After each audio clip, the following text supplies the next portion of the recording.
Hello दोस्तों, स्वागत है आपका हमारे यूट्यूब चैनल क्वालिटी टीचिंग में। दोस्तों, मैंने आपको एक्सरसाइज 5C के कई सारे मैंने पार्ट्स करवाए हैं और 5C को मैंने कई सारे पार्ट्स में किया है और एक पार्ट और बचा है। मैंने आपसे कहा था जिसमें मैं आपको लास्ट के क्वेश्चन नंबर 29 से 34 तक कंप्लीट करवाऊंगा। अभी तक मैंने जितने भी पार्ट्स में इसलिए किया जिससे छोटी वीडियो बने और आपको बोरिंग भी ना लगे, और आई होप आपको अच्छे से समझ आई होगी। लास्ट पार्ट में मैं आपको क्वेश्चन नंबर 29 से 34 तक कंप्लीट करवाता हूं और मेरे पास बच्चों के कमेंट्स भी आ रहे हैं कि सर क्वाड्रेटिक इक्वेशन काफ़ी अच्छे से समझ आ रहा है इसमें। तो ऐसे ही आप लोग पढ़ते रहें और अपने बोर्ड्स की तैयारी करते रहें, ठीक है। तो हम लोग स्टार्ट करते हैं इसमें क्वेश्चन नंबर 29 से 34 तक लास्ट पार्ट, ठीक है। चलिए, क्वेश्चन नंबर 29, ठीक है। वीडियो छोटी ही रखेंगे और उसमें इसको कंप्लीट भी कर लेंगे, ठीक है। क्वेश्चन नंबर 29 में इन्होंने क्या कहा? क्वेश्चन नंबर 29 में इन्होंने कहा कि if x is equal to -3 and x is equal to 2/3 are solutions of quadratic equation this, जो ये इक्वेशन दी है, and find the values of m and n। जब भी, ध्यान से सुनना, हमें जब भी दो वैल्यूज फाइंड करनी हो, क्या हमें जब भी दो वैल्यूज फाइंड करनी होंगी तो दो इक्वेशन बनेंगी, तीन वैल्यूज फाइंड करनी होंगी तो तीन इक्वेशन बनेंगी। मतलब क्वेश्चन में हमसे दो वैल्यूज फाइंड करने का m और n, लेकिन हमें इक्वेशन दी है एक ही। ध्यान से सुनना, एक आपको सॉल्यूशन दिया x इज इक्वल टू -3 और एक आपको सॉल्यूशन दिया x is equal to 2/3। I hope समझ आ रहा है। इन्होंने कहा क्वाड्रेटिक इक्वेशन क्या है?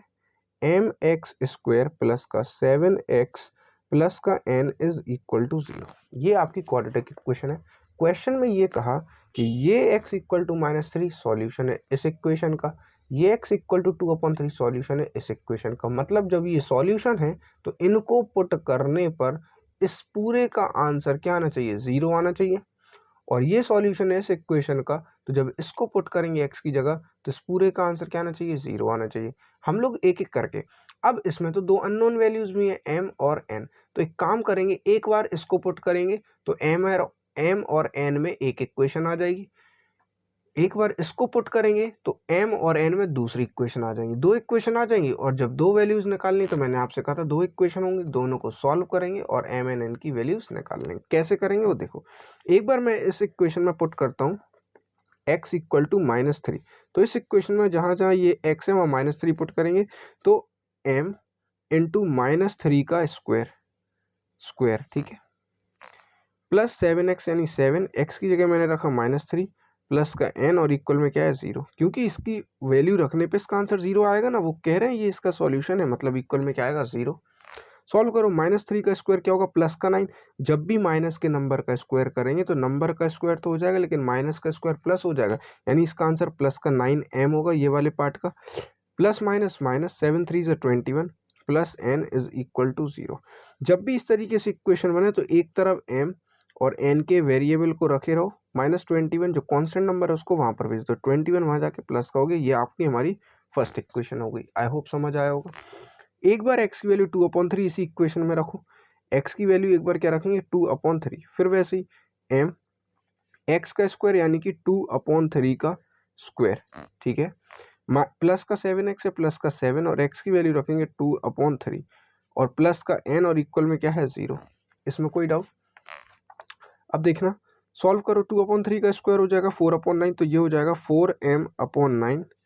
ये हो जाएगा आपका प्लस का 7 2 14/3 और प्लस में क्या है? n, इसके नीचे कुछ नहीं है तो 1 मान लेंगे और ये हो जाएगा 0।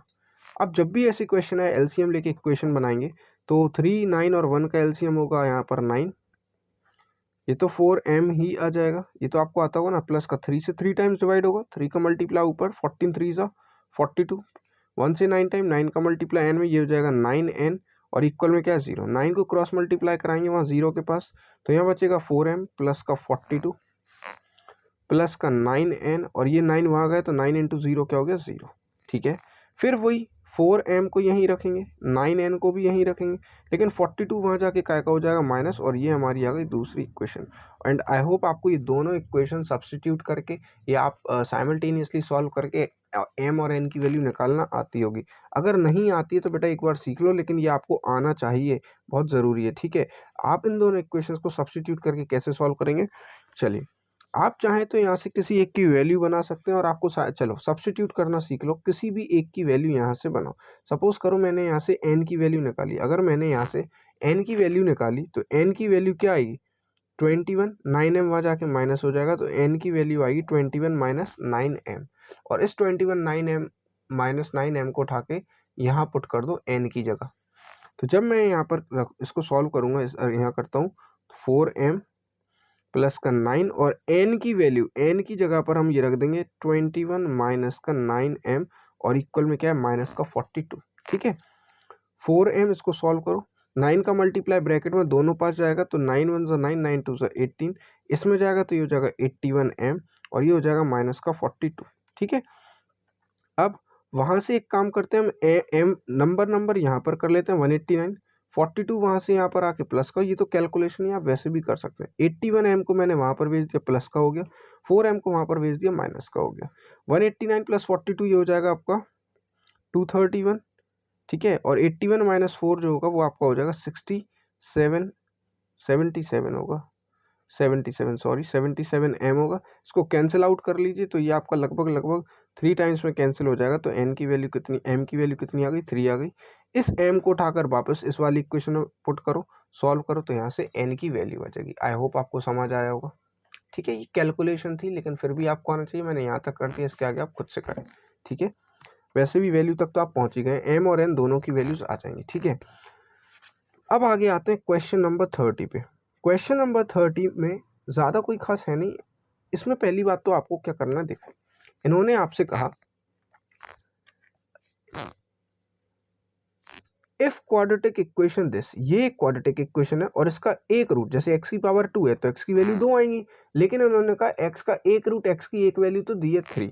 इन्होंने कहा m की वैल्यू निकालो और दूसरा अदर रूट भी निकालो। बहुत आसान क्वेश्चन है भाई, जब भी ऐसे क्वेश्चन है मैंने आपसे क्या कहा, एक रूट तो इन्होंने कहा है ना और m की वैल्यू पूछ रहे हैं। बहुत ईजी, आप मेरी बात सुनो, अपने आप करेंगे आप इस क्वेश्चन को। x की वैल्यू 3 आपने यहाँ पुट करी और इसको, ये सॉल्यूशन है ना, आपने जैसे ही इसकी वैल्यू पुट करी इसका आंसर 0 के इक्वल लिखेंगे और इक्वल में 0 रख के इसको सॉल्व करेंगे तो यहाँ से m की वैल्यू आ जाएगी। ठीक है, तो एक आंसर तो हो गया m की वैल्यू तक का।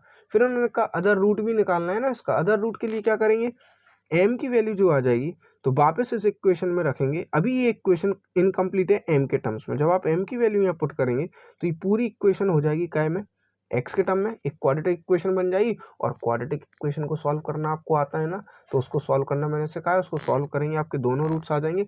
दोनों रूट्स में से आपका उनमें से एक रूट 3 जरूर आएगा।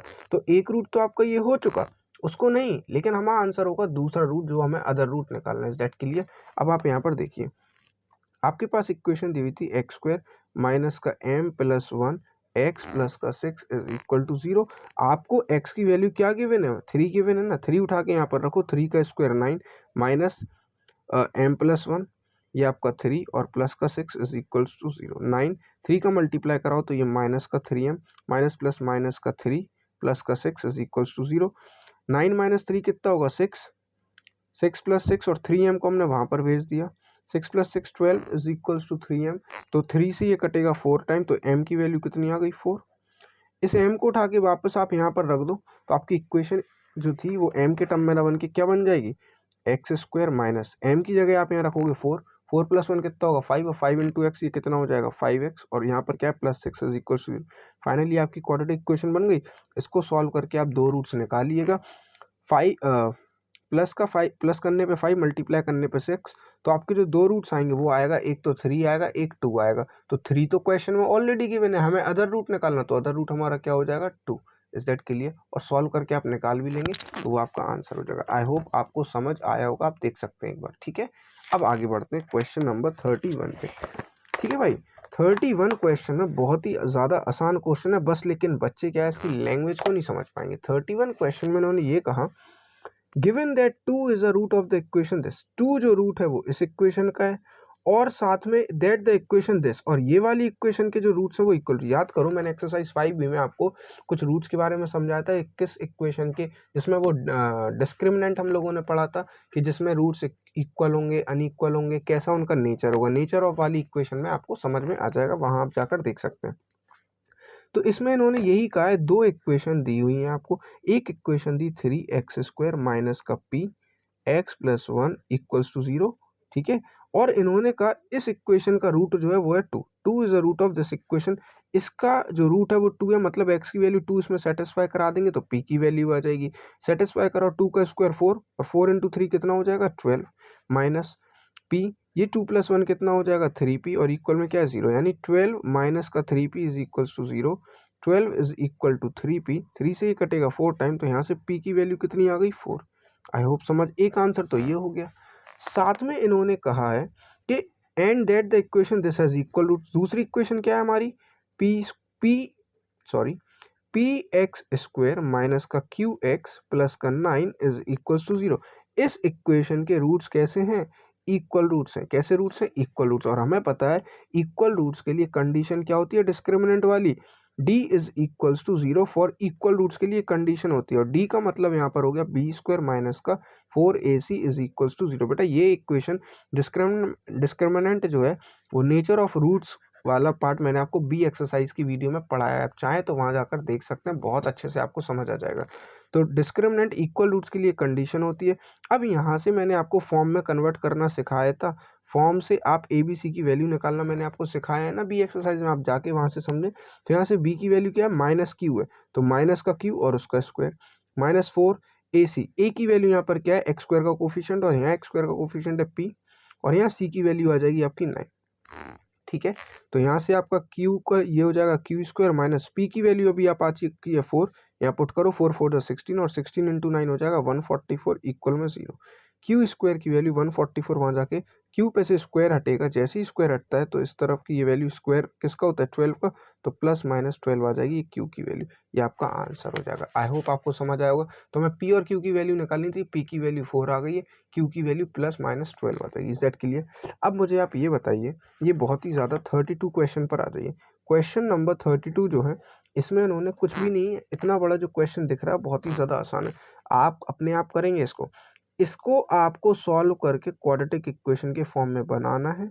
चलो आप समझ लीजिए, x अपॉन ए माइनस ए प्लस का बी अपॉन में क्या है x इज इक्वल में b, ए प्लस का बी अपॉन में क्या है ax।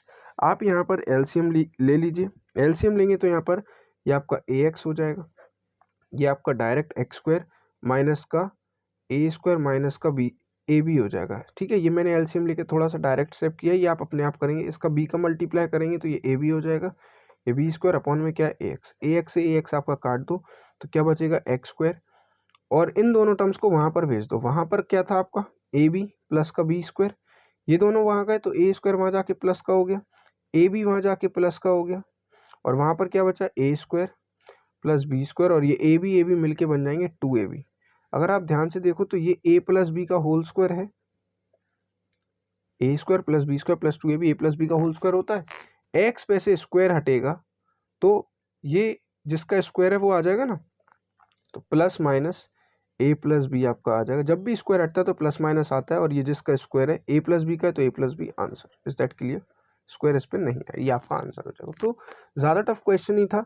इसी तरीके से आप यहाँ पर देखो तो क्वेश्चन नंबर 33 में ये इक्वेशन इन्होंने बनाई है, लेकिन बहुत आसान है। आप इसको थोड़ा सा सॉल्व करेंगे, एलसीएम पहले ब्रैकेट को एलसीएम लेके सॉल्व करेंगे, फिर ब्रैकेट ब्रैकेट मल्टीप्लाई करेंगे और एक्स का वहाँ क्रॉस मल्टीप्लाई करा देंगे। तो ये कुछ नहीं है, ये आपकी क्वाड्रेटिक इक्वेशन बनेगी। रूट्स कैसे बनाते हैं कैसे निकालते हैं मैंने आपको इक्वेशन में 5C के फर्स्ट पार्ट में मैंने आपको सिखाया है, कैसे रूट्स निकालते हैं। इसको सॉल्व करना बिल्कुल भी टफ नहीं है। और क्वेश्चन नंबर 34 में 2 रूट्स दिए हैं, 2 वैल्यूज़ निकालनी है। 2 वैल्यूज़ निकालने के लिए मैंने अभी आपको mn वाला क्वेश्चन सिखाया था कि 2 इक्वेशंस बनेंगी, बिल्कुल क्वेश्चन नंबर 29 जैसा सेम क्वेश्चन है। आई होप आपको समझ आ रहा होगा। तो ये दिखने में जितनी बड़ी एक्सरसाइज है उतनी ही आसान है, आप इसको अच्छे से ट्राई करो, आपको बहुत अच्छे से समझ आ जाएगी, ठीक है। चलिए, तो आई होप आज हमारी यहाँ पे 5C कंप्लीट हो गई और आपको बहुत अच्छे से इस चीज़ को समझ भी आई होगी, ठीक है। चलिए, ठीक है भाई, कमेंट में ज़रूर बताएं आपको कैसी लगी। चलिए, गुड बाय।